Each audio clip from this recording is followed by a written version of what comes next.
podcast. I'm Spencer Scott Holmes. And I'm Ryan Dunigan. And today I have a box of nerds. That's a first. I'm surprised to see you holding anything that has sugar in it. Well, nerds kind of reminds me of my childhood. Do you remember when nerds used to have, now, we only have, and this is what, this wasn't the original title of this. Gotta have grape and seriously strawberry. It was just grape and strawberry. Exactly. That's how it was back in the day when I was a kid. But remember there used to be, there was 10 different boxes of these with double flavors. There's lemon nerds and something else. Then there's watermelon nerds. And there's watermelons. Well, then there's neon nerds. There's rainbow nerds. There was those nerds that changed flavors, as you suck through them. Yeah. Okay. Sorry, you said suck. So first place. Yeah. As you suck their little balls, they change flavors. You suck Willy Wonka's balls. Yeah. His purple and pink balls. He also uses his balls to stamp out the money for Brazil. Yeah. No, but listen to this. This quote is on the back here. It says, "What are you?" Or I said, "Who the fuck are you doing buying this box?" No, it says, "Shouldn't you be eating your fucking vegetables? Goddamn kids, It says, "What are you a nerd for? Whether it be music, movies, sports, or video games, we're all nerdy about something. We're one group united by interest and individuality. Together, we can do anything. So join us in the support to stop out bullying." Or stomp out bullying. I think that's kind of funny. I was like, what the fuck? I always just thought nerds was it's called nerds, but it has nothing to do. It's not like this candy was intended for freaks with computers. I don't know why. They just seem kind of they had a bunch of, they had some stuff in the movies. They had the Everlasting Godstoppers. Well, did you remember that there's a candy that tried to, compete with nerds called dweebs? No, I haven't heard about that. Where they just, similar, looking little creatures, but they had glasses or some bullshit? Yeah, something like that. And, the box, instead of having just 2 flavors, there was 3. So you had 3 little sections that open up. Even though sometimes I even kind of refer to things as nerd culture, I kind of try to avoid it, because it almost just seems kind of I don't want to sound overly sensitive here. It almost sounds just kind of labeling. You know what I mean? Yeah, sure, I like comics and all that. Well, yeah, but plus it's I don't know. To me, it's I always hate when people go because nerdy's become a trendy thing now, and that's where it's kind of no. It's kind of because you see some people. I mean, I'm not gonna down people for liking a character, Iron Man. No one gave a shit about Iron Man until the movie came out. Really, yeah. Well, not even the comics gave a shit about Iron Man. There are people. I knew 1 or 2 people that really liked Iron Man, but generally, all right, let me rephrase this. None of the characters in the Avengers gave a shit about Iron Man. You have that one issue where it's just him. He's crying and he's getting everybody's giving him shit.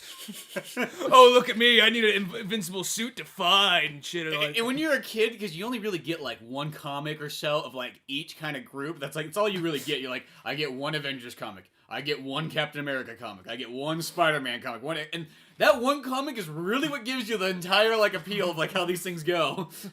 They try to in recent years I noticed they try to make Iron Man kind of cool, but it's one of those things for instance, suddenly I'm not going to complain about people liking a character, because that's how people discover things. They discover maybe this character isn't into this character because this movie showed me. So I'm not complaining that, but it's one of those things that suddenly people a switch went off and suddenly I'm all into this kind of stuff, but I just found out about it. You know what I mean? That's always annoying. I feel kind of, it's not one of those things. I mean, I know you got to start somewhere. Well, no, I don't even mind if you. I don't even mind if you like the movies and you don't read the comics. But it just annoys me. One of those things when suddenly oh, I'm so. It's kind of someone discovering. Oh, thank you, nerds. Anyway, what was I gonna say? It's all good. That's all. Yeah. Oh, I know. The shutter's fucking closing on you. Oh yeah. That's why nothing was coming out. No, what was I gonna say? It's kind of fuck, where are they going with that? Fucking nerds, man. They throw you off. I'm blaming this on fucking Wonka right now. It's like someone coming across, I guess it would be a punk rocker. Someone who, listen, Fugazi and, Black Flag. And Bad Brains and that kind of shit. And then hearing someone say something kind of even though I like this band, but someone saying, I love Offspring. It's kind of a big kind of jump right there. You know what I'm saying? Wait, jump us in. I got lost. The nerds got me. What? The nerds take away your brain power. Okay. Well, it's someone rephrase the punk rock metaphor again. Okay, here we go. I'll wait till you're done drinking your Monster. That way. Okay, there we go. Monster and nerds. Monster helps. Nerds don't. I don't know. Okay. Anyway, so you think the nerds would help? You think they would, but no. Just too good.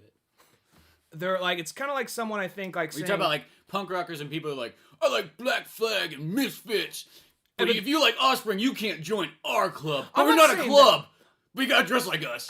I'm not saying that. We're not a club. There's that, but it's almost kind of like, I mean, I guess that's the reverse of it. But there's that aspect of suddenly you kind of dedicate yourself to something, but then some, like, I guess, new group comes by and suddenly says, oh, I'm totally into that. Like, dude, you just got here. You know what I mean? Well, it's kind of like, I'm not saying, I'm not trying to say like close video games nowadays. I'm not saying, like, close the door on those people. I'm just saying kind of like, just, you know, get into it, give it some time. Because I just feel like video games nowadays, a lot of times, they just hold your hand nowadays and say, it's okay, Jimmy, you know, come on in. Where video games back in the day used to be like, for like 20 years plus, but video games were like, no, you can't, if you can't get past level 1, you ain't coming any farther. Oh, then what's level 2? Oh, it's gonna be twice as high as level 1. What about level 3? Oh, even more harder, and we're not gonna give you any extra lives. Fucking bitch, you know? Like, if you ever played Battletoads, you know what I mean. Yeah, I know what you mean. Battletoads is harder with 2 players. You think it'd be, you know, most games are mostly, it's easier when you got 2 people. No, that makes it harder, because if your friend dies, you both die. Then there's also, like, yeah, which you got to be careful who you play a game with, which I'm somebody you don't play that game with right there. I was going to say that right now. Well, it's not like Contra, like, your buddy dies and you're like, it's up to you now. It's more just like, nope, both start from the beginning again. Mm-hmm. Yeah, there had to be, like, so many fistfights started through that game. It's already a hard game by itself. No, but, like, for example, a good example, even though I love this game, Mario Land 3DS, we were actually talking about this yesterday, how it's just kind of, after a while, it's like, okay, you're having some trouble, so here is a invincible Tanoki suit. All you gotta do is not jump off a fucking cliff. And then you can't die. It lasts forever till the end of the level. Mm-hmm. And then if you even die with that thing, because you told me you were trying to get a star, you're trying to get a coin. Yeah, I was trying to get like some of the certain coin ones. I just kept fucking dying. Then it's like, apparently you really need parental supervision right now, so we're just gonna drop you to the end of the fucking level. Yeah, just like, there, just go to the next one. Like, you know what, whatever. We'll just forget about this level. You're wasting our time. Just get the fuck out of here. You paid for the game. You deserve to see what the next level is. Yeah, at least the upside though is when you get to, once you beat the game, you get like those, like the second, like, or the new game plus, or whatever you want to call it. Yeah, the hard worlds. The hard worlds. It's like, oh, it's a real Mario Brothers game now. I was so glad when I saw that. I was like, Nintendo, you guys thought this all out perfectly. You make us hardcore gamers go through this going like, what the fuck is this? What, gonna give me an invincible Tanoki suit that can go through the entire level? Oh, what the fuck, want me to the end of the level? And then you kind of go, oh, you gave us the hard mode we wanted. You gave us our Contra, like, Rape Edition. Contra Rape Edition. Contra always is, like, the fucking hardest game. I'll say this right here. I don't even feel like I can call myself a hardcore video gamer anymore, just because I don't get a chance to play as much, and I'm very selective with the titles I buy. It's so rarely that because before, when I was younger, when you get a job and you're in high school for the first time, it's kind of like, all this paycheck is going straight to video games. So there'll be games that you were just curious about, you got them by $60. Yeah, exactly. They look cool on the magazine. Yeah, exactly. You know. It's like, oh, like, True Crime, Streets of LA. That has to be good, right? You know? Well, I remember, like, True Crime, the only upside of that is, like, for, like, GameCube, it was the only kind of Grand Theft Auto game you could get. Well, I had it for PlayStation 2, but I mean, because they just didn't make Grand Theft Auto for that. That was the only kind of, like, style of that. Another thing about that game was, something I'll give it credit for. It was actually, like, they would do this thing, like, you could fail a mission, but still continue on. The plot line would be different. You know what I mean? Which I mean, I didn't really, because I was one of those people, I'd not really go on unless I actually beat the mission. Yeah. So I would actually usually just, I just would do it till, because I don't want my character to lose. I don't want to be just some loser getting his ass kicked and getting more bruised up as the game went on. So I have to, so what was the fucking point? I couldn't live up that shame. Yeah. I did that. Yeah, so anyway, I mean, I could only assume, though, it was probably just kind of like one of the same kind of, like, plots just kept on a loop as the game went on, you know what I mean? For some reason, I remember, like, if you did it like that way, the game was over really quickly. Like, it didn't last that long if you just kept losing. There was one route I went where I actually did go, and I just did, like, fuck it, I'm tired of this mission, I'll just go on to the next one. You know what I mean? But overall, though, but I'm getting off topic here. But there was that point where you would just buy any game you saw, just like X-Men Next Dimension. This looks like a good game. You're like, oh, this game fucking sucks. And that was that X-Men PlayStation 2 fighting game. Wasn't it on PlayStation 1? It was PlayStation. Maybe there's another one. It was just that was called the Academy. Yeah, the Next Dimension I think was the PlayStation 2. That wasn't a good one. Not for me. No, I didn't like that one. I never played it, but I saw the cover of it. I was like, that looks cool. It moved by kind of slow. The characters, like, you know, like I mean, I can give you a visual aid, but it wouldn't help the audience. I read the mixed reviews on Amazon, and some people said it was pretty cool, and it was felt like a Masters of Terra Casa, like kind of Star Wars. Like, it was like some people thought it was like really cool, and I think it's just because they love Star Wars so much that it's like, it's Star Wars and fighting. We've never had this. And then some people just went like, well, I'm not really that big of a Star Wars fan, so this kind of sucks. And I felt like that's almost how it was. If you're a really big X-Men fan, you're like, dude, it's fucking 36 X-Men characters. What the fuck are you complaining about fighting? And everybody else like, well, you know, it's not Mortal Kombat. A friend of mine who's a huge X-Men fan was playing that game, and he was playing as Magneto fighting a Sentinel. He's like, this is fucking bullshit. Why is he even fighting this Sentinel right here? He could crush that thing with his mind. I fucking hate this. He was just like getting so pissed off. After a while, the Sentinels become plastic. They do? Mm-hmm. That's smart. It sounds silly, but it's smart. They evolve well, like a strong plastic, not like fucking like dollar store plastic. The Sentinels are like made like in Taiwan or some shit. Some like sweatshop child just screwing on like a Sentinel head. You can get a full Sentinel for $100. Yeah. 50 out the back door alley. Don't leave it out in the sun though. Yeah. Stay in the sun too long. It melts. Oh, that's a plot device we'll use in Days of Future Past movie coming out. Yeah, well, it mostly just comes like in the future ones. They kind of go like, Magneto's kind of taking out like $1 billion worth of stuff. Oh, fucking make it plastic. That's kind of how X-Men is. Like, how do you defeat Magneto? Make it plastic. Yeah, after a while it's like plastic, my only weakness. You know, anything that's not metal. That's just what they kind of do. Like, well, it seems kind of like, I mean, I don't really read the X-Men comics, but I'll pick up a miscellaneous issue here and there. I mean, the only X-Men books I have is like the first couple Ultimates books, and then Old Man Logan, which I love Old Man Logan. And but whenever I pick up a miscellaneous issue or just see what the X-Men are doing through other comics, you know, because they often appear, it's just kind of like, they seem to be kind of in a loop. Like, all right, so us mutants were free, but another terrorist attack happened, so they're after us again, you know? So it seems they keep on going in this loop, like every single time they manage to get their rights and their freedom and all that. Something happens. Somebody gets pissed off. I'm like, okay, I know we've been through this, like, since the 60s, but again, we're bringing up the whole mutants' rights thing. I was like, okay. The one X-Men thing you should check out, though, is that Wolverine the X-Men show. Mm-hmm. That literally is like one of the coolest 26 episodes you'll ever watch. Are they doing the thing like all mutants or criminals and that type of shit? No. What happens in that one is like some shit goes down. I'm not going to explain what it is because you figure it out later. And like the whole X-Mansion's destroyed. Mm-hmm.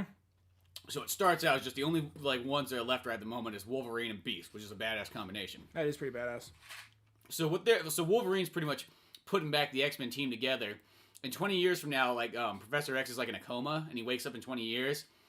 So he's kind of like in a post-apocalyptic future kind of thing, and he's telling Wolverine like psychically back like how you can fix this. Okay. And it goes from there. It's so fucking badass though. I saw like one episode with one of my nephews one time, and there's like a guy who he couldn't control himself, and he would like blow shit up. And it's the one time the X-Men were kind of like trying to stop the Brotherhood, saying like, no, this guy needs to go to jail because he can't. He's gonna blow up this whole country or something like that. And Silver Surfer's like, oops, my bad, or whatever, you know. Quicksilver, yeah. Did I say Silver Surfer? Yeah. Okay, yeah. Well, I don't know. Quicksilver, like in that show, like that's the only thing about Quicksilver. He's kind of like, he's like, whoa, 90s. Well, I don't know why he feels like that, but he kind of comes across like that. Like, come on, Dad. I mean, like, let me into the mansion. I mean, fuck, I'm son. Fucking daughter's up there, but not me. Fucking Dad, I'm fucking running the Brotherhood now. I noticed Quicksilver. Like the other like degenerates that aren't allowed in fucking Genosha. I remember Quicksilver. He was always one of. Whenever I read him, he was always one of two things. He was either like, you know, the smart aleck 90s like, you know, guy with dad issues, or he was kind of like, Father, I will impress you. You know, almost kind of like Shakespearean like sorta. You know, he's always like. For instance, like when Jeff Loeb wrote him in Ultimates 3, you know what I mean? He was very much that kind of like speaking very proper English and all that. I feel like he should be more proper than being like fucking like 90s like degenerate kid. You think like that right there with Magneto says, I'm a fucking Holocaust survivor. I can handle a lot. He only knows two things: Mountain Dew and Sega. I'm a fucking Holocaust. No, take that back. It's Surge and Sega. Really reaching back. That's not even like 98. That's like 93. So it's just like it's like a 6-month period of like my life. No, but it's almost kind of like I'm a fucking Holocaust survivor. There's some things I understand the world's just fucked up, and there's some things that just I gotta turn away from. But the fact my son is stuck in fucking 92, I don't know what the fuck to do anymore. His only problem is that they ran out of grape at 7-Eleven for the Slurpees. I said, son, why don't you just run to other side of the world that might have it. And she's like, they don't serve grape over there, Dad. Not the same. It's off-brand. It's not icy. It's They're slush so- puppy. Yeah. Yeah, it's slush puppy. Call back to like 4 episodes ago. Maybe it was 3. Speaking of, what about that Wolverine trailer? That Wolverine trailer. I'm actually. Even though I wish it wasn't called the Wolverine. I think it should be called that Wolverine. Though that Wolverine. That Wolverine trailer. Should name that this episode. Oh, that Wolverine. Oh, that Wolverine. No. Well, I couldn't tell who was who aside from Wolverine. That story that they're basing it off of, I don't know my X-Men nearly. it doesn't as well as have you do. like any real like main X-Men characters you would know other than Wolverine. Really? Yeah, it's kind of like Silver Samurai in it. I'm assuming Silver Samurai is going to show up if it's in Japan. the story I think it's based off of doesn't have Silver Samurai in it. But I think they're going to combine a handful of those Wolverine in Japan stories. That's what I'm assuming is going to happen. It's just going to be a combination of all his trips to Japan in one big fat trip. One thing it looked like in part, It's like the greatest hits of Wolverine's trips to Japan. I'm like kind of wondering because they showed a part where it looked like he was making out with Jean Grey for a second. So I'm kind of wondering If he's just jerking off. maybe. I don't know. How long before he just jumped into the jerk off joke? I'm kind of wondering if it's gonna be if they're doing something. I got the best jerk off joke coming up. Okay. So let's finish the Wolverine. All right. So you're just answering. Just wait. Can't wait to get that jerk off I've been joke. waiting for like 2 days to tell you this one. Okay. All right then. Here we go. Then 1 second. Let me just get We this gotta out of finish the way. Wolverine though. We gotta finish Wolverine. So there's because I'm wondering if this movie because they're almost trying to like Fox is at the point like we don't really give a shit about the continuity. Look at First Class compared to X-Men Origins and X-Men 3. There's No, some because things... there was something in there too that I saw. I can't remember what it was right now, but I was like, God, they really just give a flying fuck about the continuity. And then they're coming out with First Class, which is apparently going to alter time and all that. And so they said, oh yeah, it's going to alter time and space and alternate universe shit. You know, and they said that they're going to try and bring Cyclops and Nightcrawler back and all that. So that's cool. But it's just point whatever. Just it's an X-Men movie. Take it. You know, and but the thing that I think this might not be a direct sequel to Wolverine 2. I think it might be take place after X-Men 3 or something. Because if it's showing him making out with Jean Grey or something, maybe it's kind of like maybe it's I'm guessing it's probably not Jean Grey. I guess it might just be somebody else. Maybe it was just I should have IMDb'd that, but yeah. Because the only reason I say it is just because like that like ending part. I know there was like 2 of them on Origins that like those secret endings. There was like the Deadpool one. There's the one with like the only one. And then there was the one where he's sitting like at a bar in Tokyo or whatever. I never saw that one, but the one I saw with Deadpool was his hand crawling out of out of the rubble, and then he had his mouth slit open, and he said shh, and his hand like just puts like his finger up to his mouth, and saw his severed head was still alive. And they also said regarding the Deadpool movie, they said chances are the Deadpool movie would be a different Deadpool in an alternate universe. So they're just making this shit confusing. That's okay. The Deadpool one can be. That's all. It can be its own thing. That's fine. But Deadpool's almost become not really an X-Men character anymore. I mean, he's an X-Men character, but when I read a regular Deadpool thing, I kind of forget like, oh, this is supposed to be an X-Men comic. I read Deadpool. That's one of the Marvel series to try to stay on top of, and yeah, that's. It's most like I always kind of forget. It's like, oh yeah, it is an X-Men character. What I kind of like about the Deadpool series, though, it's always kind of like Deadpool interacting with this Marvel character and his enemies for a couple of issues. I always think that's pretty cool. It's like, all right, this week Deadpool hangs out with Spider-Man. This week Deadpool hangs out with Daredevil, Punisher, and Spider-Man. This week, I think that's kind of cool. He's just kind of like he's just like a comic hopper. Yeah, exactly. And one thing too is like I really like the Deadpool comics, but whenever I've seen Deadpool like, I'm gonna say live action, but like in like an animated or a video game, sometimes he's kind of fucking obnoxious though. He's one of the kind of characters like if you were trying to like show somebody Deadpool and be like, dude, this character's really cool, do not show him like one of the ones where he's in an animated one. Because he just comes across as very annoying. He's kind of annoying in Marvel Ultimate Alliance because he's actually they do that whole like breaking the fourth wall thing, and there's a part where he's all like, "I died and I respawned" when he comes back into the game or something like that. So it's just one of those things like, oh, you have to do that, you know. Even in X-Men, I'm trying to blank on X-Men Legends. Yeah, X-Men Legends 2. He's in that one. Does he have that whole comical personality? Yeah, and some of the lines he says, I guess because it's like he only has like 15 lines he says maybe or something in the entire game. So after a while, you're like, okay, I get it. Does he actually play? Are some of the characters? I know some characters probably got to play a big part, but is it one of those things like here's a character, here's like character. Here's a character, here's pre-recorded lines given the situation. Well, what that game does is like most of the stuff's like you read it. They just have like more lines like when they're like attacking and stuff like that. But like when the real dialogue comes up, it doesn't have like no. Actually, I take it back. There actually is quite a bit of like actually recorded dialogue in there. I just always skip it because it's just faster to read it myself. Okay. But he's not like I guess if you put him as the main character, then he gets like a couple lines. But like I think you just read those ones if I remember correctly. Mm-hmm. But I know he's kind of like a bonus unlockable character because you can also unlock Iron Man too. You can unlock Iron Man for X-Men Legends. Probably because the movie came out around that time. Oh, okay. X-Men Legends came out when Iron Man 1 came out. What year did Iron Man 1 come out, anyways? 2008. Oh, I remember it's the same night. No, never mind, because that game came out on GameCube. It was like 2005 or something. Oh, okay. Yeah. Well, never mind then. He was just unlockable, which is actually he's kind of nice to have on your team because he has like all the really good abilities. Like he's strong, he can fly, he's pretty much could be like your guy who does like all the good shit. Oh, okay. That's cool.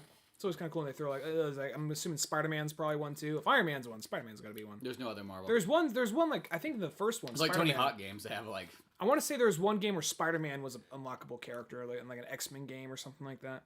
Not in those ones. Not in any one I've actually played. Actually, now I think about it. Okay. Except for Tony Hawk as Spider-Man number 2. And Venom. No. They always had he had like black symbiote suit or something. One of them. I think he had a different costume. They always throw like a random ass character from something in there. Like it would be like the Slim Jims guy. Then with like Darth Maul or Boba Fett or Jango Fett. Darth Maul I think was in the third one. And then I think in the Tony Hawk 4 was Wolverine. Was it like yellow jumpsuit Wolverine? Yeah. Okay. A lot of times they have a lot, and then there's Iron Man. I think was in Tony Hawk Underground. Yeah. Or Underground 2. That was kind of cool. They'll kind of mix it up every so often, yeah. And then, jerk-off joke. I'm kind of curious how we're just going to segue into a jerk-off joke. Have you ever seen the movie Bad Lieutenant? You're pulling out the phone. Here we go. Have you ever seen the movie Bad Lieutenant? No, I haven't. Nicolas Cage or the Harvey Keitel one? Harvey Keitel one. All right. I rented this movie off Netflix. It just sounded badass. It was like, Harvey Keitel. I know it's NC-17. Bad cop, yeah. NC-17. That was actually probably the selling point for me. When I saw the word NC-17, I was like, that's my kind of movie. Well, it's pretty much just about a movie where he's raising his kids, smoking crack, banging hookers, robbing thieves, jerking off on teenage girls. What? Betting on baseball, and solving a crime of like where a nun is raped with a crucifix. What? Jerking off on teenage girls? This is what happens.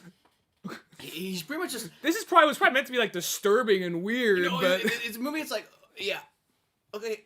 It starts out pretty good. After a while, it gets to this. But there's about a half an hour in the movie where you're kind of like, oh, okay, this is all the fun of this has been taken out.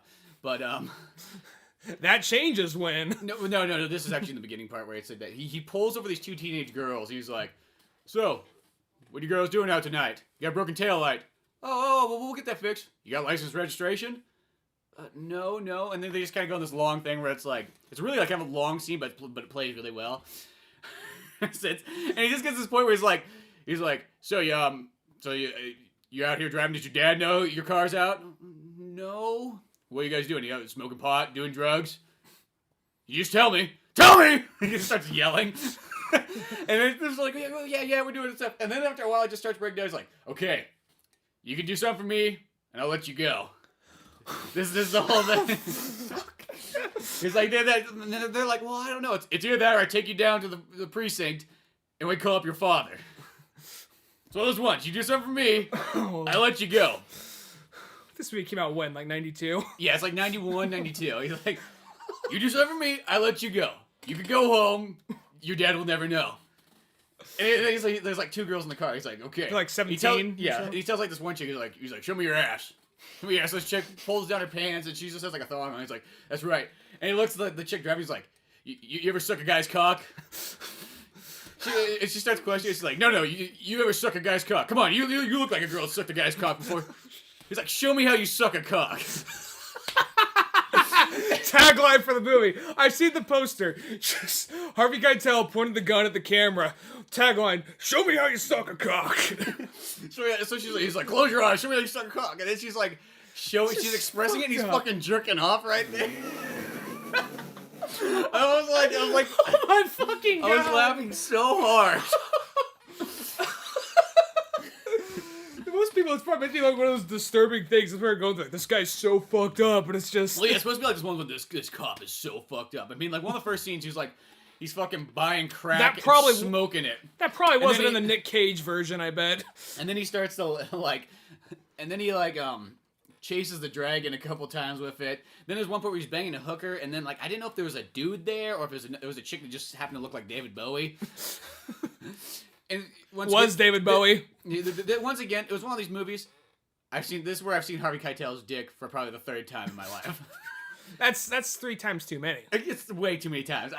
That's the you don't want to see it once. I didn't assume this. I remember the first time I saw it, I was like, what the fuck? It was like a Sam Neill and Harvey Keitel movie. I don't remember what it was called.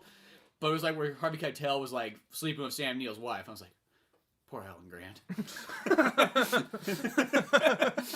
It's like Sam Neill. He's a much better looking guy than Harvey Keitel. I love Harvey Keitel, but that's just, yeah. I don't love him enough to want to see that shit. There's this awesome... Speaking of that, I was going to come back around. I was going to tell you about that, but you just told me about this, so... I have more cool stuff to talk about, though, in this movie. This movie? Okay, go ahead, then. There was an intro line. You just had this puppy dog face, like, I want to talk about him jerking off more. There was a part where, like, he was talking to his kids at the very beginning or whatever. He's, like, driving to school. He's like, why the fuck didn't you get the bus? And they're like, well, Mom was, like, hogging the bathroom and stuff and whatnot, and we just ran late and all these things. He's like, well, you know what you tell your mom to do? You tell her to get the fuck out of there, because you're the man of the house. If she doesn't get out of there, you call me up and I will rip her out of that bathroom. And I think it's all these things, they're meant to be like, man, this guy's a horrible guy, but it's just like, it made me laugh. Towards the end, he starts to like cry, and Harvey Keitel's like one of those guys like, I don't want to see Harvey Keitel cry. 2, I don't think he knows how to cry. Because he gets like this point, he's like, look like, on your face. That's not. No, he really has this look. He's like, where both his teeth are kind of sticking out and it's like protruding. It's like he's kind of like Clint Eastwood and Robert De Niro, like in Outlaw Josie Wales. When his family dies at the beginning, and he's gets done burying him, he buries his face into the cross. He's like just dry. He's like covering his face like he's embarrassed. It's like tears come out of his throat. He closes his eyes and buries his face into the cross that he just got done. He's like, it's just like, I feel it's kind of one of those things. Like it's kind of funny at the same time. It's not like I feel. It's like made Clint Eastwood. I don't think you need less of Clint Eastwood. It's just one of those things. Like if it made Clint Eastwood cry, it must be fucking sad. It's kind of like Robert De Niro in Goodfellas after Joe Pesci when he laughs. Yeah, or like nah! Yeah. It's like I don't think Ray Liotta ever like. There's one of those like I've never laughed before. He's like, what do you mean you never laughed before? You're in a fucking movie. You're like, well, I guess I could try. First time for everything. It's like it's asking a Terminator to smile. Yeah, you know. But anyway, but there's that part when like right after Joe Pesci dies and Robert De Niro gets the news, he's like, they killed Danny. Was his name Danny or Joey or? I think it was Joey. Joey. I could be confused with Casino because they're all kind of the same movie, but and all the names always end in a Y. You know, but it's like Joey, Danny, Mickey, Billy, you know. Stevie. Yeah. That's an IE, but yeah, that works too. But anyway, depends how you spell it. Yeah, exactly. You be clever, you know. But no, he's like, they killed Joey. They killed Joey.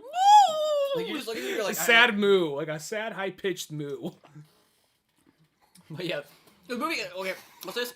It wasn't like full on amazing, but like there was just parts in the beginning, like the first. Good like, for all the wrong was, reasons. Like, hilarious, and yeah.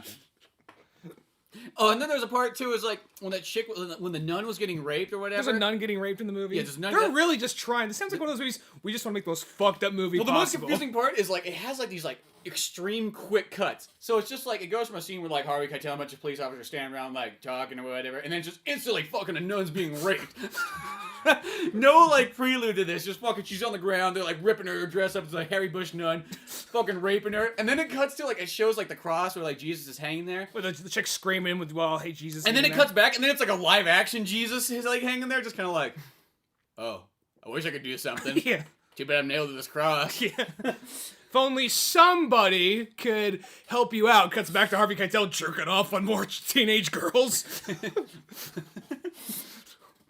It's just one of those things right there. They had a checklist. Okay. Man in his 40s jerking off on teenage girls. Check. Nun rape. Check. Crack smoking. Check. What else do we got? Hooker banging. Oh, that's like kid stuff compared to everything else I just named. Everything else.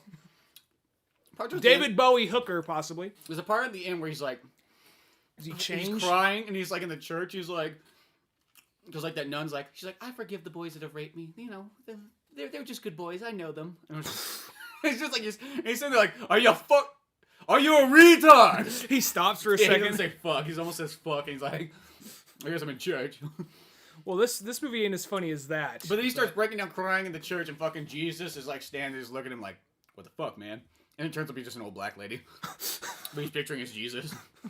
He still must be like high on like, you know, like fucking like cracked. Imagine like some old black lady. He's always on drugs in this movie. He's like, no matter what, he's never not doing drugs. And he's like, whether it's heroin, crack, whatever. He goes to the fucking boy's house at the end. And he's like, the guys that raped her, he's sitting down. And then they're just sitting there watching TV, and he tells everybody else to get out. How old is the guy that raped her? They're like I don't know, anywhere between, they're black, so it's kind of hard to tell, but anywhere between like 16 and 24 years old. And how old was the nun? Probably like 25. Oh, okay, so she It wasn't like they raped some 60-year-old nun. Like their teacher or something. But and then he's just like, he's fucking sitting there smoking crack with like the two boys that raped her, and then he just kind of takes her, he's like, no, you get the fuck out of town, takes me to like the bus stop. And this whole time, there's always like baseball playing over it, so he's like he's betting on these baseball games like Dodgers and Mets. Uh-huh. It's one of those movies like it's worth watching. It's not like the greatest movie, but just for scenes like that, just made me laugh.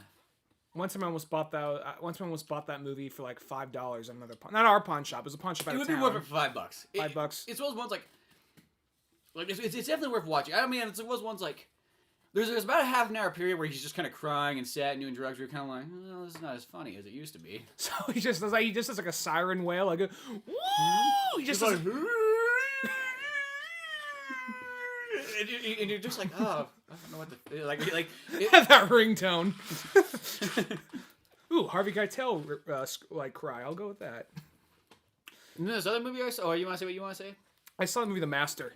And, that movie's coming in tomorrow on my Netflix. Finally. I won't say everything since you're about to watch it, but I'll say this: it has some of the. It's not as funny as everything you just said, but there's some pretty funny shit in there. It's like that funny shit. You shouldn't be kind of laughing at, but it like opening scene kind of opens up There Will Be Blood, sort of. You know, like probably not as long. Like There Will Be Blood, like 10-minute opening, no dialogue. This is about like probably 5-minute opening, no real dialogue, maybe some back chatter.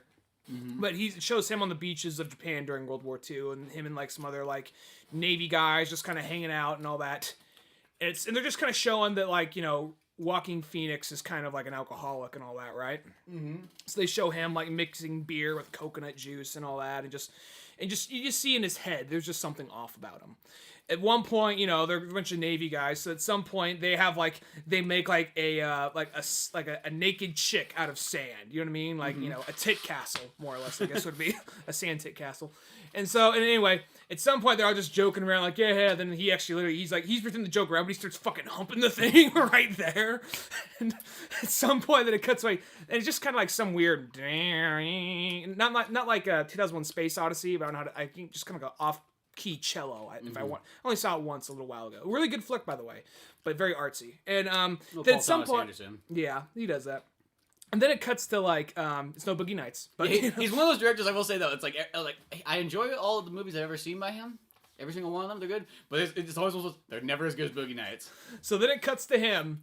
At some point, just randomly, it cuts to him jerking off from a distance on the beach. He has his like pants partially down, so just his ass cracking out. So I'm just kind of wondering, like, because he was nominated for an Academy Award, so I wonder, like, for best actors, we show that scene. Yeah, he got like just like best actor. We got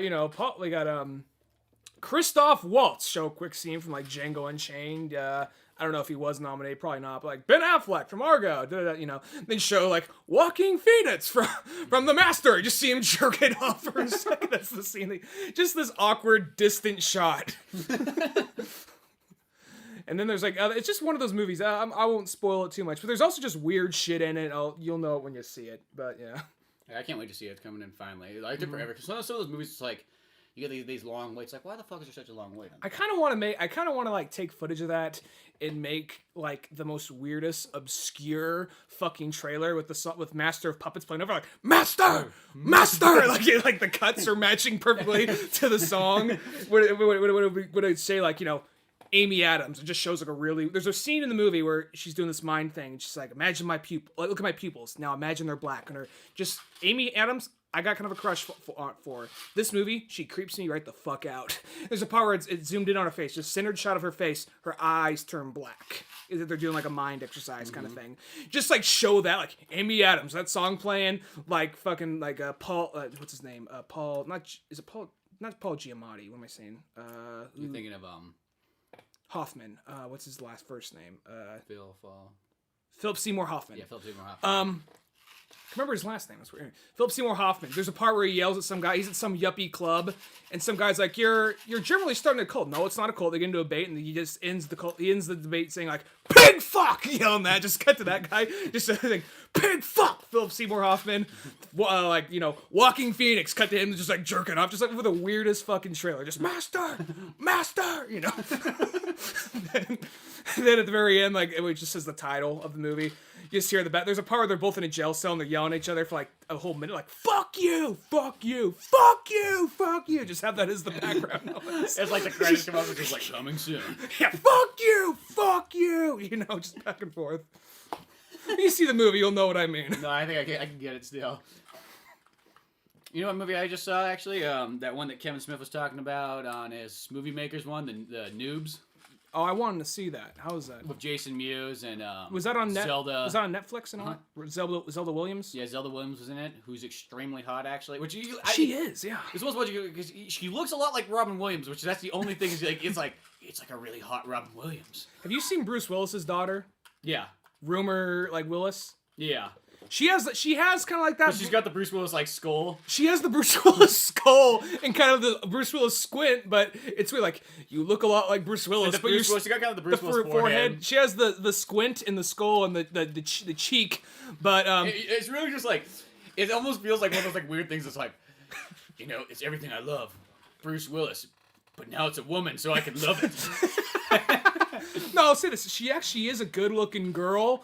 But it's just weird because she's a good-looking girl. She looks a lot like Bruce Willis. You can see it. So it's just one of those things that kind of throws you off. Just like she talks like John McClane too. Like, okay, that might be kind of a deal breaker right there. But well, that Noobz movie, it's kind of bad. It's got a really cool concept. I will say it's not the greatest movie, but it's got some good stuff in it. That guy sounded like he knew what he was talking about in the interview. Well, pretty much like it's funny because in the interview he didn't explain this at all. Like what the whole movie's about is about a couple of buddies or 4 guys that go to do a Gears of War 3 tournament. Oh, that's pretty awesome. That's what the whole movie is. It's about, like, you know, 4 guys at home, that's all they do is play Gears of War 3, and then they're going down to Los Angeles to do one of those big game tournaments. Product placement, probably good for it. It's funny, there is Gears shit everywhere in that movie. Like, there's, like, fucking Jason Mewes is wearing a Gears of War hat all the time. There's Gears of War posters everywhere. Just, like, everywhere you look, there's, like, Gears of War shit. I mean, there's a couple other companies, too. Like, you see some Squaresoft stuff, like some Final Fantasy. You see some Halo, you see... When they talk, they actually sound like they know, like, they're talking about video games. Does it seem very kind of like... Very, like, just safe. Like, oh, Mario. Nothing beyond that. No, they talk about video games. It seems like it's kind of... Like, one thing I feel, it feels like it's very geared towards modern gamers. Because there's, like... They have this character in it who's kind of weird. He's supposed to be, like... He's like, I was the 80s, like, Frogger champion back in the day. And they kind of insult old video games in that thing. Because, like, they said, like... And this guy's like... He was like, my name's Armor Gregan, and I'm going back into, like, the tournament, you know, to win. And people are like, oh, you're going to Gears of War? And he's like, no, man, I'm going back to Frogger or whatever. And they go to show the Frogger tournament, there's, like, 4 guys there, and it's, like, in some back room. And there's a bunch of broken arcade units next to it. So it's, like, they kind of insult old video games and stuff. So it's, like, and the guy, like, it's kind of cool because, like, the guy who's the director and writer, he's, like, the main character, pretty much. Him and Jason Mewes, I guess. Jason Mewes is more like, I guess you'd say, it's the semi-comic relief. Uh-huh. Which Jason Mewes is funny. It's, like, he still looks like he's 25 years old. Even though he's 40 now? Even though he's 40, it's like... Because he's got this little mustache and goatee, and it literally looks like when a kid who's, like, 16 years old starts to try to grow one in, and it's not really coming out. And that's what he looks like at age 42, or whatever he is. Mm-hmm. But, like, no, Jason Mewes is, like, the best part, probably, I'd say. Zelda Williams is pretty hot, you said? Yeah, she does a really good job, too. Her and Jason Mewes are kind of, like, Like, yeah, I guess you say that. She's the girl and the two friends right there. And then the main guy, the director guy, I'm trying to blank on that guy's name. Blake something. Freeman. Maybe it sounds familiar, Blake Freeman. How many movies? How many? That guy's character is pretty good. Like he kind of starts out. There's kind of it's kind of a bitch. It's kind of like he has like one of the girlfriends. Like, all you do is sit around and play Gears of War with your friends or whatever. But the kind of funny thing is they're all playing on the headset and they're like, yo, Jim, we can hear you. And it's like, so he takes the headphones off. He's like, dude, we can still hear you. And he's like, his girlfriend's just insulting him and then walks out on him. And plus, all the other people online can hear him too that aren't his friends.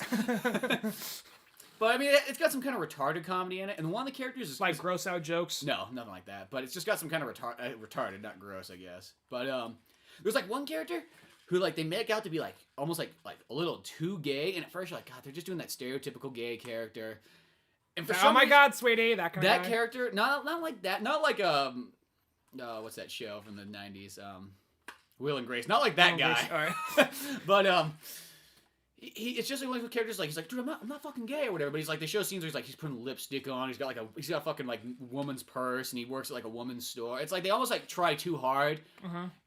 But strange enough, as that movie goes on, that character actually has some of the better like lines, and you almost gotta go like, that was that character at first. I'm like, that fucking that like stereotypical character.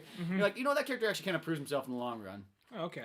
But it's not amazing, but it's worth watching. It's got funny bits in it. It's got a cool story. I still feel like it's still not like the perfect video game movie that needs to be executed. Well, the dude's first movie apparently, or one of the guys' first movie. I think it's the guy's second movie or something like that. He'll probably get it. I mean, I'm not gonna play, but I'm just that's like one of those ones like I don't it's think the it has writing, not I don't think it has anything to do with that. I just think that's like one of those ones like it's good, but like it's not. We still haven't got that video game movie that really feels like super geared towards. I don't know, because to me what it comes across as kind of like sort of a generic comedy movie about a couple of like middle-aged or somewhat middle like guys going between into their like middle 30s to 40s, even though they all feel like they're in their 30s, but just kind of playing. And the video games is kind of what makes it different, but the story itself feels like a general like that structure I've seen a lot of times, and the characters they use, and like it's got like the black kid who like swears and is angry, kind of like it's like when you see it in role models, you're like, oh, that's funny. But by now I've seen it in like multiple movies, so it's like that's become a stereotype. Yeah. And then it's got the 80s guys. They make him like almost like so 80s. He's got like a mullet. He's wearing sunglasses. He's wearing short shorts. He's doing like it's almost like some things are a little too over the top. Too stereotypes. Too over the top. But it's definitely, I'd say it's worth watching, and it's interesting, and proves the fact it's about Gears of War. One of something I really want to see. It's never going to happen. You and me, we've talked about this several times. I don't think we talked about it here on the podcast. Live action Sonic? Not that. No. Well, that'll happen someday, I'm sure. But I mean, the guy who made the Mega Man fan movie, he made the live action. It was talk about that too. Well, it's about video game players. I was going to say, but that movie right there, the live action Sonic. I want to say that real quick. I don't know if we talked about that. We talked about it. All right. I thought. I mean, I can't say I can direct it better. I thought the writing could have been a little better, but overall, I give that guy a lot of credit for independently. I feel like I credit for doing it. That's more what I feel. Doing it, yeah. And he actually, I mean, to be honest, I'm not trying to shit on it. I think the writing, little clunky, but it's strictly in the sense of it being like directing. I give that guy full credit because he had no money. He was doing that all by himself. So kudos to them. But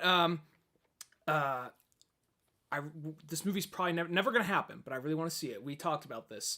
The Rain Man Wizard crossover Rain Man movie. Wizard.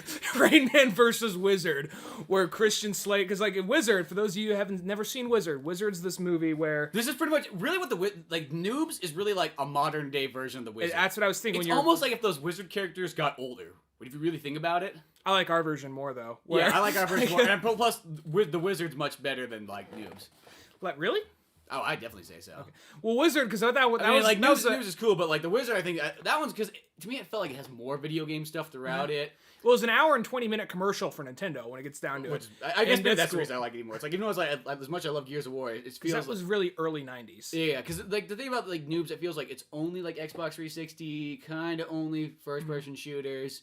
And what happens at the end? What happens in the movie? It's about like three kids on a road trip to some big Nintendo tournament. They're on the run from their parents, and like it's kind of like the parents are divorced, and they're all like, "Oh, we got to get those kids. Or they don't like each other." So they're chasing the kids down the whole movie.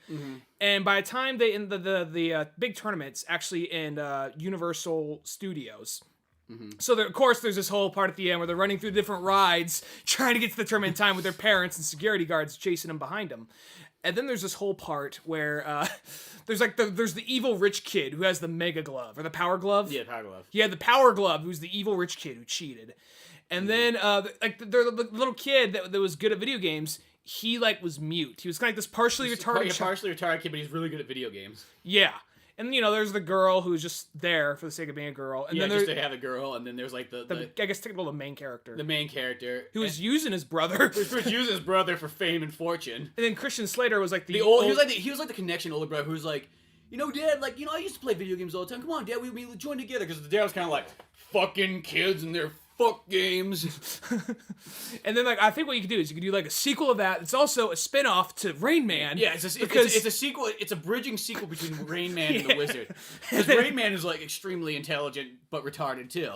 Yeah, and what happens is there's an underground Mortal Kombat tournament, and Christian Slater, he has some major debt. He's addicted to coke or something. And he's just listen, man. He grabs his retarded brother and makes him fight makes him play in the underground Mortal Kombat tournament in order to get him money. And almost the only person that could beat him though is Rain Man. And Tom Cruise is forcing his brother into for money. He hit the hard times too.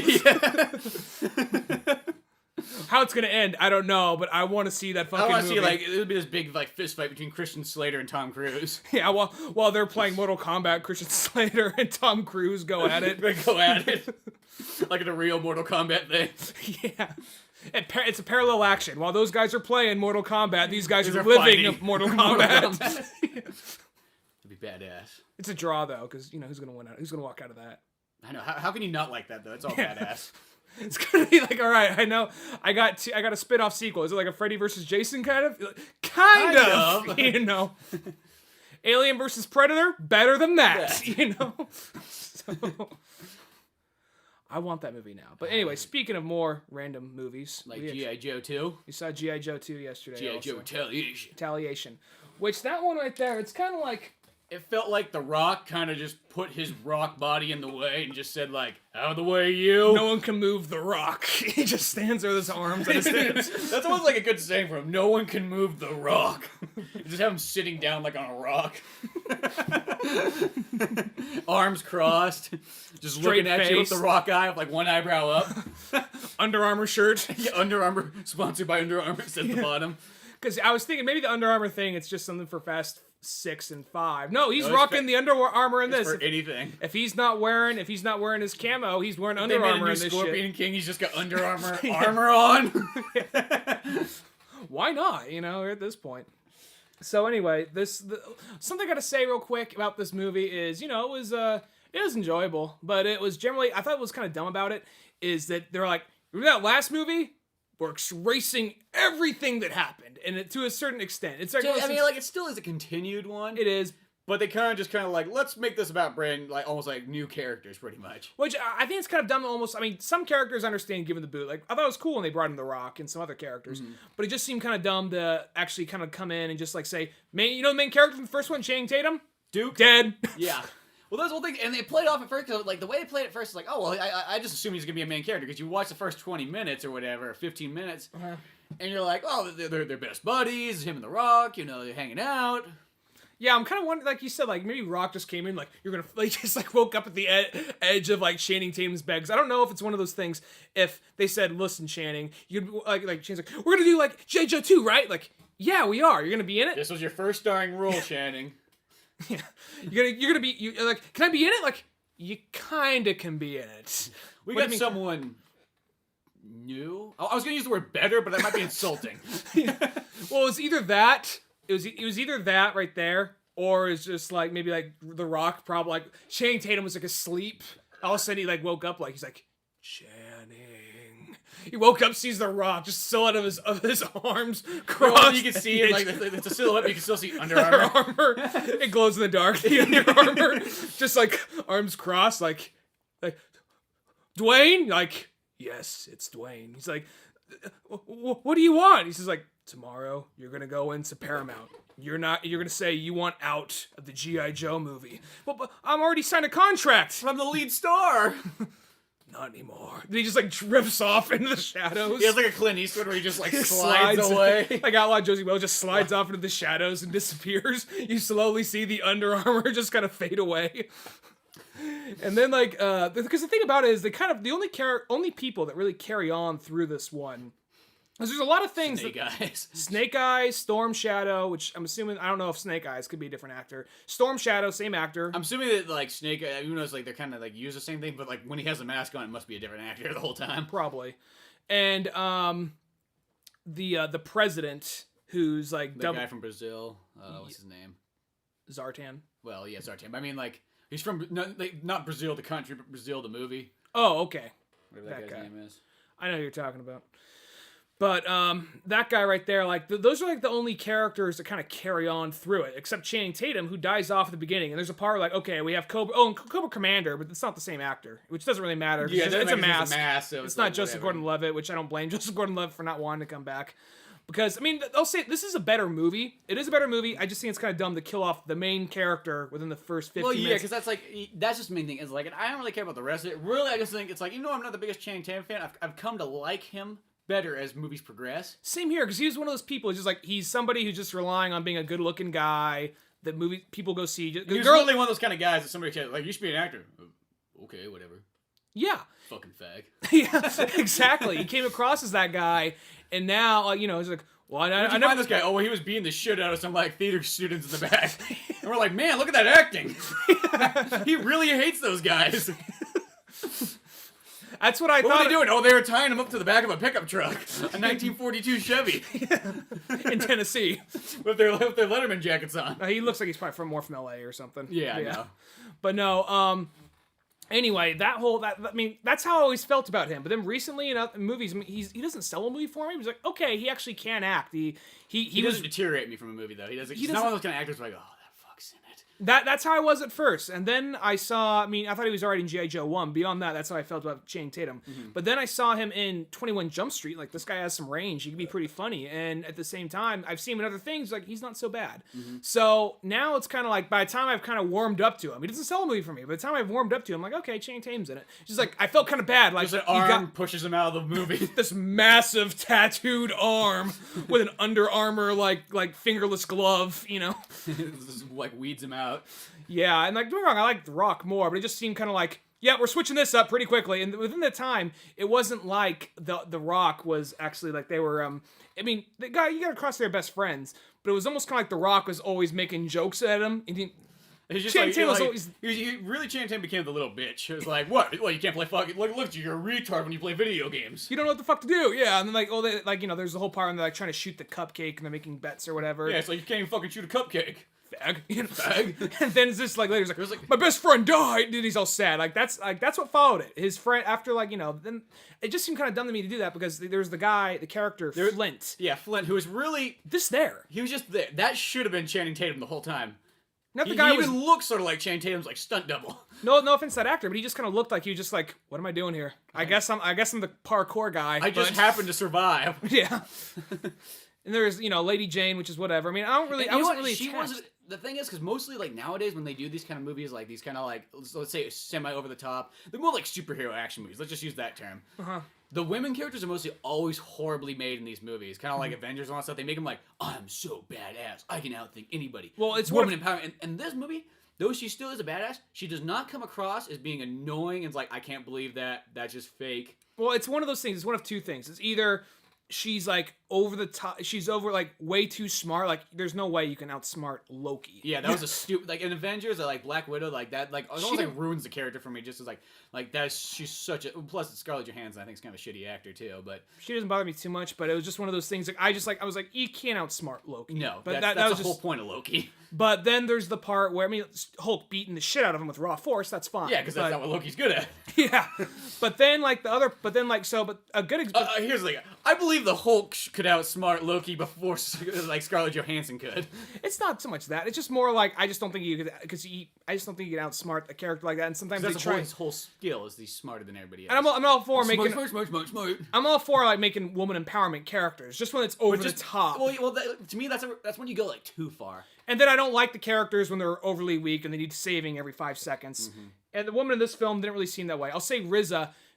when the whole this is off topic, this isn't the woman. I just want to say this before I forget. RZA had like, I'm pretty sure, because I like RZA, but in this movie you could just kind of tell he walked on. They gave him like some like eyebrow like painting. And then they gave him like some like contact lenses, and then like glued some pubic hair to his face, and just like be the wise old man, even though you're probably the youngest one in this room. Yeah, you're this black guy in like Japan. I have a problem with that with a black kung fu master. I thought that was cool. It was just, no, I think it's cool. It just kind of makes me laugh. Though it's just like you're in Japan. It's like there's a black guy telling Japanese people what to do. It was just kind of like there. Just you could tell. It just sounded like he was just like, yeah, you guys go off and just do your thing. Do your thing. I'm here. I'll try and be wise and shit. I'll up to you when you get back. No, I liked him in Man with the Iron Fist. I totally did. But it just in this movie, it just really felt like he just kind of walked on. Yeah. And then there was the kid from Jurassic Park. Park. There's Tim. Tim was in it. They called him Tiny Tim. They even called him Tiny Tim in it, and he wasn't in it for very long. But I was like, what? And the main reason I knew who that was because I was like, because I just saw the special features on the Jurassic Park Blu-rays, and you're like, that guy just looks like it was a kid that just expanded like in height. Like he's still like it's like what's that guy's got to be like 30-something years old by now, but he still looks like he's like 15. Mm-hmm. Then there's the part where like that character. There's a little thing. I mean, here's something the movie does. I don't like it when this is a fault of a lot of adaptation films, not all, but a lot of them. I don't like it when they kind of throw characters in there just for the sake of having this character. And I know you can't get into all their backstories and other things. I understand that. Yeah. But it's more of like when you throw a character in there. Like I'm assuming. I'm not gonna lie. I'm not. I never really watched. I saw a few episodes. I never really watched the G.I. Joe cartoon. I never really played with the toys when I was a kid. Yeah, I used to watch that show a little bit, but it's like that show. In my opinion, like that G.I. Joe show is actually not really that great of a show. It's one of those shows that always ended with their hands on their hips. Yeah, laughing. like we did it again. It Save the fucking day again. Ha ha ha. Really, G.I. Joe is kind of like this. It's really just like the Super Friends. It's really about in that same ballpark. Mm-hmm. But it's one of those ones. I always thought the concept of the show and the characters was always really cool. Technically, it's better in the comics, even though I didn't. It was one of the when you're a kid, you only have 1 or 2 comics of everything. Uh-huh. And I had like one of the G.I. Joe ones, but other than that, though, it's like I don't know. Well, it's one of those things like that's as much as I knew. Well, it's like I can only assume the character that Tim was. I don't even know the actor's name, but Tim from Jurassic Park. Tim from Jurassic Park. I can only assume that is a character from the comic because he had a defined personality. He was kind of like the rookie. He was kind of the sniper guy. He had some tech stuff, but then he just kind of dies during that whole raid. It's like, oh, we have this character, but he's dead, and that always kind of pissed me off. I understand you can't use. In my opinion, the better way to do it is do it in a way where like you kill him throughout the movie. Yeah. Like, instead of everybody just getting raped at once. You just kind of like people die. Like that's always to me like it's a style that's been used in movies before and video games and everything else. But that style always works. That like you just pick people like the Predator style, really. Yeah. You just pick people off one by one as the movie progresses. Yeah. Now I'm assuming because his name was Mouse. That was his name in the movie was Mouse. And that sounds like a code name. That sounds like a name that was given like from the. It sounds like a character from the cartoon, really, because he had like homing bullets and all that kind of shit. So it was just kind of small things like that. It was kind of like an X-Men First Class, and they brought in like the first member to die of the X-Men team is the black guy. The only guy to die of that team was the black guy. He's like they brought him in like, oh, my name's Darwin. He just comes and like, okay, we get to know. They kill him off before we have a chance to get any real emotional connection to that character. Yeah. And that's the same thing with this character. And he seemed a little bit more he seemed way more defined than this guy, yeah. than Flint did. Oh yeah, Flint just seemed like I'm here. I just happened to survive. So like just almost where everybody's I was like, fucking Flint survived. Flint's here. Yeah. God, that's the one guy I wish that would die. Not like he did anything wrong, but he wasn't a bad. Not like he did anything wrong. It's just what has he done right? You have no personality, Flint. You're just here. Yeah, I know. No, I know. You have anything to say about that? Not really, no. No, I'm gonna. Nobody even wrote me a backstory. I do parkour, Yeah. And there's another thing, like there's certain things that there are moments that are just kind of like G.I. Joe 1 never happened because there's there's a whole part like where G.I. Joe 1 ends with Destro and Cobra Commander inside the little like tube thing. And this one they go in. I actually like that whole scene in the prison cell when like I don't remember the guy's name, but he's the actor. Firefly guy. But the whole part when they you talking about that guy where he's on the motorcycle and he's like busting in? Well, that part's cool, but I'm talking more on the aspect of the warden. The scene with the warden between he thought he was talking to Snake Eyes, but he's really talking to Shadow Storm. Yeah, I like that actor. That's the guy. He played the convict in Predators, and he was one of Leo DiCaprio's right hand men in Django. I can't remember his name, but that guy's pretty good. Didn't the Firefly guy, the way that he was just dressed, really remind me of like the Pain from Metal Gear Solid 3? And plus, he used bees. He used bees. Well, this thing is like he used bees, but he was like literally wearing like when he was wearing the outfit, he was wearing the exact same outfit from like Metal Gear Solid 3. Just about, If yeah. Metal Gear Solid 3 was a live action thing. It's like he stole the wardrobe from there. It wouldn't surprise me.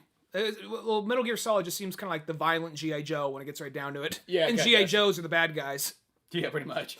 But what was I gonna say? That whole part, I like that whole prison escape scene. It's like, okay, now he's gonna get Destro out because the very end of G.I. Joe 1, it's like, okay, now Destro has the metal face. That's kind of cool. At least they finally got into it. We'll probably see it in the second one. The second one, they just as soon as like he's like, Destro, you're out of the band. They just walk off. It's like, poor fucker. Yeah. Here's all you see is just his eyes. Just see his eyes as much as they're showing of him. You know. Though this one, it seemed because the first one was very much kind of like that, very, very over the top. You had dudes in robot suits running all over Paris. You had like the whole underwater kind of like Death Star battle, you know? Yeah. This one, it seems like they're kind of like going in the middle. 2020 battle. Yeah, Sea-Lab 2021 battle almost. That's 2020, I'm thinking. What? 2020. Oh, the original one. Yeah. Yeah, not the comedy one. Yeah, not the comedy one. I just think of the comedy when I think Sea-Lab 2020. But yeah. No, but they have that whole battle. This one seems like it'd be like right in the middle. They're trying to like kind of like, all right, there's science fiction-y stuff in it, but we're not having guys in wannabe Iron Man suits. We're not having, you know what I mean? Mm-hmm. It wasn't as over the top. And something I thought was kind of cool about it, because the last one, like we said, it was in a huge giant like base, and like it was like the world's about to fucking explode, and that's kind of the case with this one. But they're not like in a base. They're just kind of it's right out in the middle of like this. Of like, you know, out in the middle of the country, just kind of a couple of like, you know, one-on-one fights between like G.I. Joes and Cobras. Yeah, and then some like tank battles and stuff. Yeah, and that was kind of cool. It wasn't really just some like, we got to invade this huge base or anything like that. It was just right out there, like, and then probably like, you know, like farm country. No, that was kind of the cool thing about it. Mm-hmm. And one part that I thought was funny though was like once they like after like the G.I. Joes have been killed in the beginning, and then they're in the desert, and just all of a sudden they just happen to be in the ghetto. Yeah, they just. I mean, like, I'm not one of those kind of people you have to explain to me how they got there. They're G.I. Joes. I assume they know how to get there. Kind of like how Batman goes from prison to, like, Gotham. I understand. He's Batman. He just gets there. He did it with no money and no training before he was Batman. He just gives... Batman Begins. He just gives Clark a call, and he gets there. Exactly. Clark, I need a pickup.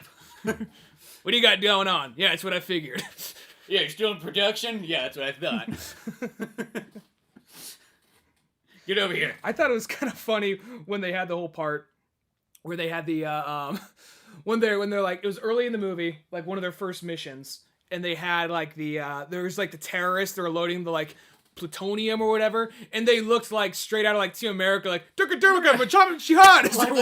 They literally just looked like they just took like big fat towels and wrapped around their heads. Like it didn't even look like realistically like these guys. It's like these guys wouldn't be wearing this inside a fucking factory at nighttime. Yeah. There is no sun out. Like, the whole point of a towel is to protect you from the sun.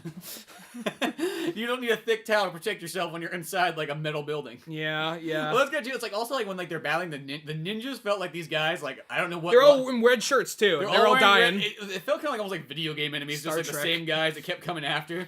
Yeah. I just thought it was funny, they're all jumping, like, whoa, whoa, woo! You know, I know ninjas in real life go, whoa, as they're swinging. Like, the whole part with, like, Jinx and... they almost just felt like kind of like lemmings chasing after, like... Because it kept on falling down, like, woo! Just falling like, down. Like, one hit a rock, like, one guy hit his nuts on the rock, and the other guy ran into him, and they both fell. You have, like, a mom as that happens. And it so happened, like, even though they're all escaping on, like, these, like, what are those things called again? Zip lines? Yeah, zip lines. It's like, all these ninjas seem to have a zip line thing going, too. What, you ran to the bathroom? No, fan. It's fucking hot in here. Oh, it is pretty fucking hot in here. Yeah. But no, that part was just kind of like, that was a good action scene where there's battling on the side of the rocks of the mountain. That whole part was pretty good. That's probably one of the coolest parts of the movie. Though I will say that whole scene with like Snake Eyes and Shadowstorm, where they're fighting each other, it starts off really cool. It's pretty badass. But then it goes to the part where they're just like choking each other, like, fuck you, no, fuck you. It's like, all right, we didn't choreograph the scene, so you guys go at it. It's like, we don't actually, you're Asian, you know the kung fu fight, right? Like, no, not really. We used to choreographing. It's like, well, fucking choreograph something yourself, man. Fuck, we're Asian. We need somebody to tell us what to do.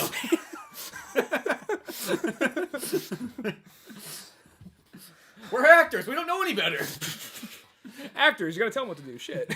Well, no, because they don't have a mind of their own. Because they stop punching and kicking after a while, and they just start like just choking each other. Like, fuck you, no, fuck you, you know, just like rolling around. Put my dick in your mouth.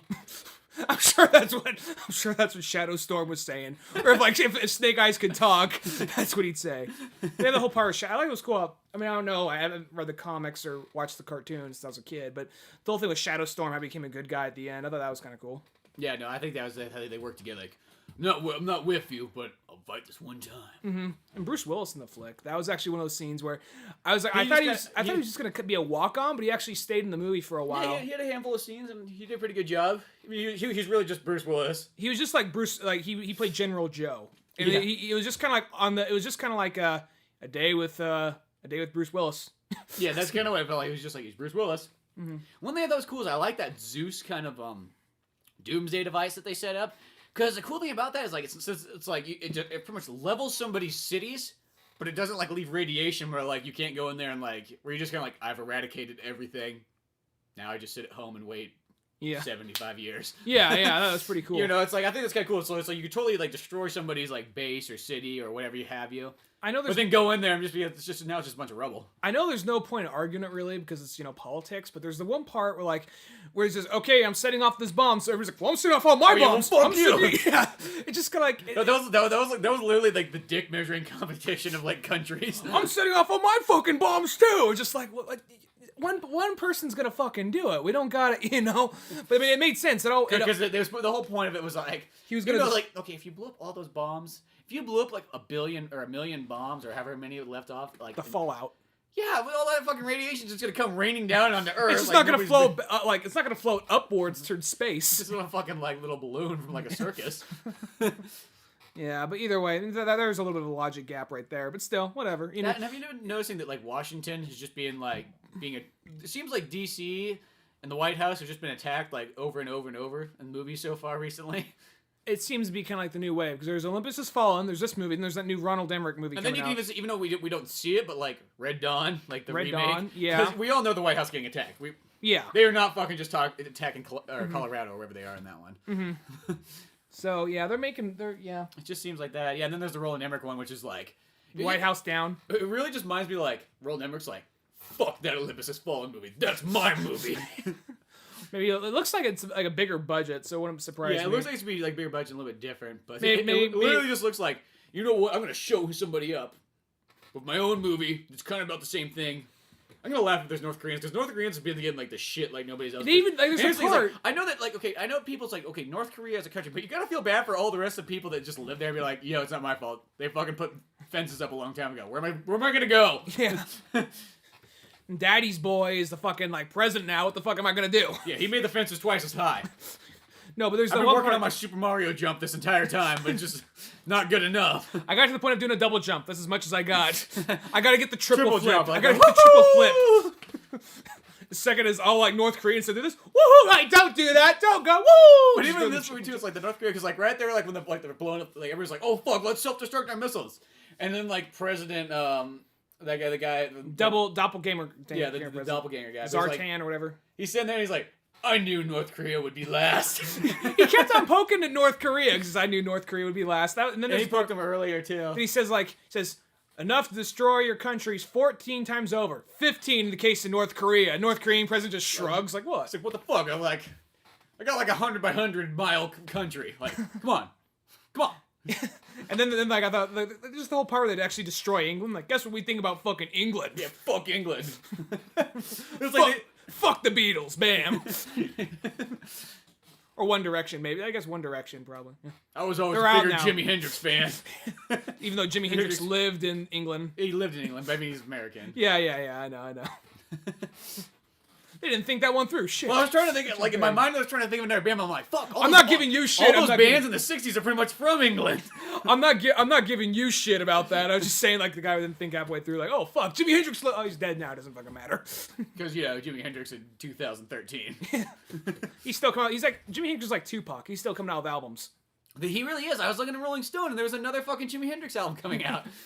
I don't know how it happens. They just keep going, like, we keep finding music. It seems like every once in a while, like, out of the ground, a CD will, like, appear. Out of his tombstone. It just comes out, and there's 14 songs we never heard. At first, it was like kind of like just this mystical thing happening. Now it just kind of slides out like a fucking like it just ejected, bam, just plops out. Here's this if you want it. Yeah. Well, what about the trailers? What do you think of Star Trek 2? I saw that trailer online. I'm looking forward to it. Looks cool. I have no idea what's going on, but that's kind of. It's like it looks kind of like. It looks like it takes place on Earth. They have to do like a Millennium Falcon drive. The poster they showed with like, I'm assuming that's looks like Bat Trek. It looks kind of like Bat Trek Rises. It has the picture of what's his name? What's the captain?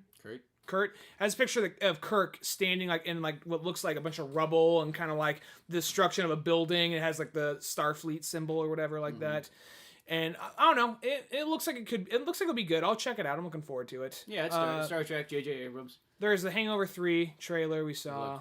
Like retarded. It made our retarded audience of like 16 very happy when they saw that. Well, here's this. I'll be honest. I thought the trailer was well put together with Wolfmother and the cuts were good. I liked Hangover 1. Hangover 2 was whatever. It could be good. I don't know. We'll find out when it happens. It was one of those movies like I saw that first Hangover and it had funny moments, but it was nothing I think anything special. I just thought it was just like it's not definitely not what people are like make it out to be. You know, I get you. I just thought I guess to me it's just one of those movies just seems like a bro movie. Just how it comes across, like, yeah, bro, fucking Las Vegas, drinking and shit. I guess the thing what I like about it doesn't focus on three bro guys. It focuses on, like, middle-aged guys that are, like, doing this shit. Past the age, they should be doing it. Yeah. And shit just kind of happens. Even though it's, like, the middle-aged guys. And it just kind of happens. It gets sucked feels into like it doesn't focus on bro guys. It just feels like a bro-ness kind of, like, that's, like, what the movie's target audience is. Even if the age range isn't exactly the same. I see what you mean. I just thought the characters were I just thought it was kind of just it's more like it's not so much all the grosser jokes, it's more like the back and forth between the characters. I thought was funny. No, it's like I thought there was funny moments in it. You know, I probably laughed maybe like 10 times in it or something like that. But it's not amazing. And Zach Galifianakis is really annoying. Even though I will say that's not his most annoying role though. That's one of those movies where that's probably like his best role, like other than maybe some of like his really old movies. But it's like because nowadays he's really obnoxious in most of his movies. But that was one of the few ones where it's like, okay, he's annoying, but not nearly as annoying. Are you thinking of like that due date movie? Yeah, due date movie. And that is one of the movies too. It's like it has probably about like 5 laughs in it, but the part that 5 laughs is not worth an hour and a half of my time. I love the part when Robert Downey Jr. socks the kid right in the stomach. I really like that. That was like one of the parts I laughed the hardest at. Yeah. But the rest of the movie though, it's like yeah, that was really whatever, you know. But no, and then the trailers we saw other than the Wolverine and there's Wolverine. There was there's the World War Z, which really its only saving grace is fucking Brad Pitt. And even Brad Pitt's not even like I don't even know Brad Pitt even that's playing like Kurt Cobain at age 45 can save it. He looks like Kurt Cobain at age 45 in that trailer. He has the long hair and the scruff. Brad Pitt's gotta be older than that by now. He's 50 something. I keep saying he's in his 40s, but he's got to be way older than that. He's probably got to be like late 40s, early 50s by this point. But the movie, it's almost if you never knew that, like, say if you never heard of that ever, and you watch that movie, you would never know it's a zombie movie if you just watched that trailer without knowing any backstory. Does not look like a zombie. I'm guessing that movie's gonna come out because it's zombie films. So you think automatically R, but it looks like it's gonna be a PG-13 because it looks like the whole time they're just running from waves of zombies. And it just looks like a disaster flick is what it looks like. And it doesn't. It looks like they're just running from these unrealistic waves of CG zombie people that run fast. And the whole time, it's just... Well, it doesn't look like there's any moment with someone with a sawed-off shotgun walking through, like, an abandoned apartment complex. Well, here's the thing, too. It's like those ones, like, clearly, like, take the Zombie Survival Guide. The number one thing in that book is it explains that zombies can't run. Yeah. So it's just, like, literally, that's one thing is that movie really is just shitting on the books. And World War Z is such a good fucking book, too. I just feel like it's a very smart book because it goes the zombie apocalypse on every level. It's like, okay... everyman survivor, people that were like, you know, it's like not just Americans, like in other countries, you know, acknowledge what would happen between like, you know, like Israel, Pakistan, all that. It was a very interesting book. It jumped it on a political level, on manufacturing. Yeah, how would we manufacture like food and not manufacture food? How would we make food and manufacture like weapons for the war? Economic stuff, just all these things you would never think about. Well, it's like the Zombie Survival Guide. I mean, it really goes deep into like thinking of like how this would work and why this is not a good weapon and why this isn't a good place to hide out in, and just all this stuff. And That's literally nothing what this movie is. Yeah. The whole point, it's the exact opposite of like what a zombie story is supposed to be. Mm-hmm.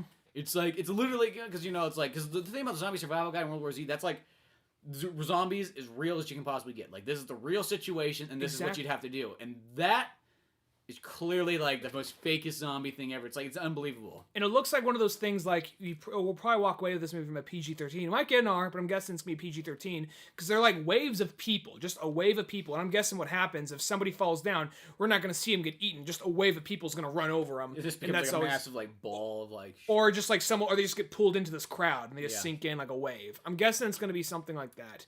And that just fucking pisses me off because it's just because Brad Pitt, usually what he produces comes out being good, but this movie... I'm just surprised Brad Pitt's in this movie because just when you're at this age, you should be able to pick your movies like as good as possible. I mean, when it's a young actor, it's like if Channing Tatum was in it, it'd be like, well, that's not his fault probably. He just said, "Oh fuck, I need money." Yeah, I'm Channing Tatum. I haven't done enough movies yet. Yeah, but Brad Pitt's like, it's like, even he's one of my favorite actors. I don't think I'll see this movie. I just personally, it's just one of those ones. It's like I don't want to see it, and if somehow, some way that trailer is just explaining maybe like stuff that's not really the movie's about, I don't know.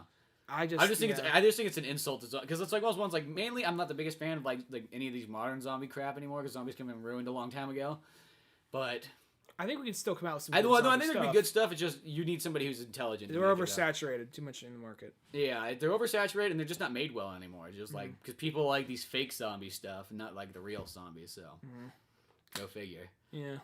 But there's Fast 6. Oh, there's Fast a good 6. trailer. Same trailer as before, but just as good as always. Mm-hmm. Once again, The Rock's like Under Armour shirt. Yeah, and really that movie also feels too like one day if The Rock was standing at like Vin Diesel's bedside, he's like, "We're gonna fight." And Vin Diesel's still like, "Whoa, wait, you're gonna fight me right now? I'm fucking naked in here." No. We can if you want to, or we can wait. But you gotta put this Under Armour on, though. Okay, just put the shirt on. Don't even put pants on. No, he rocks the wife beaters while the Rock, that's what he does. Like, he rocks the wife beaters, while The Rock rocks the Under Armour. Vin Diesel's got the Fruit of a Loom on. Yeah. Was that all the trailers we saw? There's probably another one or two, but it's not. They're not. I just remember just including like the World War Z and the Hangover 3. They're all pretty cool trailers. And there's Wolverine. Yeah, there's. Yeah, I think that might have been it, but check mine. Yeah, and then there's the Washington. Oh, there's Pain and Gain. Oh, which that looks actually, it's like those ones like I'm not the biggest Michael Bay fan, but the movies that like I do like my Michael Bay, they're mostly all like his first like 5 or 4 movies or whatever, like Bad Boys, The Rock, Armageddon. Oh yeah, Armageddon, that's a good one. Oh, whatever, like from there on. But this movie looks cool because one, it's about working out. There's almost like no movies about that, excluding like Arnold Schwarzenegger's Pumping Iron. But that's a documentary, so it kind of doesn't count. Mm-hmm. Even in like, it's fun because even like you watch Arnold Schwarzenegger and Sylvester Stallone movies, very rarely do you even see those guys working out in their movies. It's just something you don't get. Yeah. It's so somehow it's like I see The Rock and Marky Mark working out. I'm like, we must learn secrets from these guys now. They know what they're doing. They know what they're doing.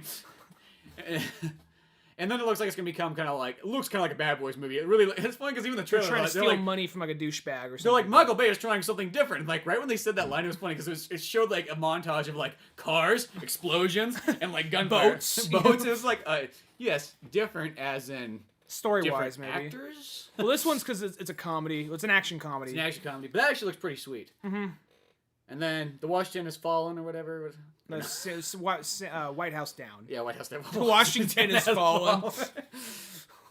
That's practically what it is. That looks kind of interesting too. I always like those kind of movies, even if it's the same movie over. I don't care. I'll probably go see it. Roland Emmerich. He kind of, he's not my favorite director because he's made one of the movies I hate more than any other movie. When they advertise is like when they did like from the director of like Independence Day. I think that's one to advertise from because I think that's like one of the biggest ones. But then they said like The Day After Tomorrow, which is one of my most hated movies. Yeah, I don't hate that movie. I don't think it's that bad. But I think probably out of his movies, it's probably my least favorite. And then they said 2012, which that was a good one too, but like not the fucking Patriot, not Stargate. Yeah, not Stargate, not Universal Soldier. Yeah, it was like, I could see that. I like his chunk of his first couple of movies, and his Shakespeare movie, Anonymous, was actually all right. I'm gonna give the guy credit for trying something different. You know what I mean? But that one looks cool. It's one of those movies like it looks literally like Olympus Has Fallen. Yeah. Who was in that movie anyway? Channing Tatum and Jamie Foxx. Okay, Channing Tatum and Jamie Foxx. Probably Channing Tatum was like, at least The Rock let me have a trailer before his movie. He says, "You be fucking grateful," you know. That But my trailers come first. he like raises his hand like he's gonna slap him. Be like, oh, like cowers. Like Literally, The Rock is just like I don't know if he's at this point now where he's just like he is movie prime like nobody. Because okay, he had that like The Rock and the Sun movie come out like Rock and Sun. Rock and Sun. He had that movie come out, and then he has G.I. Joe just came out. Then he's got Fast 6 coming out, and Pain and Gain coming out. Like, and that's like in like a couple months. I mean, like, jeez, that's fucking like movie raping. He's probably, trying to like the Tooth Fairy never happened. Look at all this badass shit I'm in. Well, that's one thing I know because he kind of did is like it's like he did the Tooth Fairy, even though they always say it's like the Journey movie. Yeah, he did like kind of Journey too. But I think what he kind of realized is like, you know what people really like though is when I do action. Yeah, and I think that's the one thing. It's like even though it's I don't like don't get me wrong. I think the whole point is like when you're an actor, you kind of like to do these other movies just because it's not the same thing. Mm-hmm. Like Tooth Fairy, like I've never seen the movie, but it's probably one of those ones is when you do the acting, it's probably kind of fun. I don't know. This relates a little to that. Because I noticed for a little while, like also like what's his name, Vin Diesel. Yeah, Vin Diesel's he was doing the same thing, which they actually just revealed like a 30-second trailer, like a 30-second like teaser for the new Riddick Tooth Fairy movie. versus the Pacifier. Oh, I'd have to see that. No, for the new Riddick film. Yeah, I saw that on like I saw like the cheap like Flash video that plays. Yeah, and it ended with an R. It ended with an R. Like this movie's rated R. Well, I think because they realized because that was one of the things like because Pitch Black is just like it's like oh that movie's so fucking awesome, and then Crocs of Riddick you're like it's not bad, but it's not nearly as cool as what Pitch Black is. I don't think it's strange enough even though it's like I don't think the rated R thing makes it different. They have like the unrated version of like Chronicles of Riddick, but we all know what unrated movies sometimes are. It's just like throw 3 fucks in there and this guy gets an extra stab. Yeah, this guy gets stabbed twice. Mm-hmm. You know, and that's what we get. And those fucks are all off screen anyways. Yeah.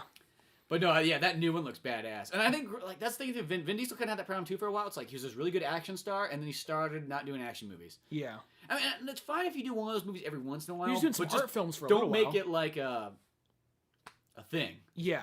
Well, he's doing some art films for a little while. Yeah. His first movie was something he wrote, directed. Well, yeah, but that's his first movie. Yeah. That movie's badass. Well, it's like one of those things. It wasn't that he was. It's not like, oh, you're not doing action films. That's fucking stupid. It wasn't so much that. It was more like you're doing kid films. Yeah, I think it's a kid film, and I know that like I know a lot of actors. I think they do it because it's fun and it gives they have a kid. Or they whatever. have their kids, so it gives them something they can watch or whatever. Mm-hmm. Like, wait, kid can't watch Pitch Black? Like, you can't watch Fast and Furious? Yeah, that's why Bruce Willis said he did the Kid. Literally, the movie had the name The Kid in it. Was it called The Kid? Or was it was called The Kid, I think. Bruce Willis and Kid? I don't know. But, Bruce and Son. Bruce and Mini Bruce? I don't know. Whatever that movie was. That was Looper. Oh, yeah! That's... Oh my god, no, like, that was like the foreshadowing for Looper when you think about it, because it was like, past Bruce Willis meets old Bruce Willis, you know? Holy shit, Ryan Johnson owns a fucking check to Disney. He does. Disney fucking owns a check to Brian Johnson, too. Yeah. Wait, no, it's the other way around, I guess. Well, that's probably a good place to leave off at. Bruce Willis, The Rock. What more could you want? Yeah. Life. Bottled up. Into love. I'm sorry, I went brain dead for a second. My words were kind of going to someplace. Yeah. But, it's going somewhere. I wasn't sure where, though. I don't know. But, anyway, you email us at oldmanorange.podcast@yahoo.com. And then come by the oldmanorange.com website. That leads you to everything you need. From our YouTube page to our Newgrounds page and our Podomatic page and so on. And reply and just email us. We'll reply back. We got nothing to fucking do. Yeah.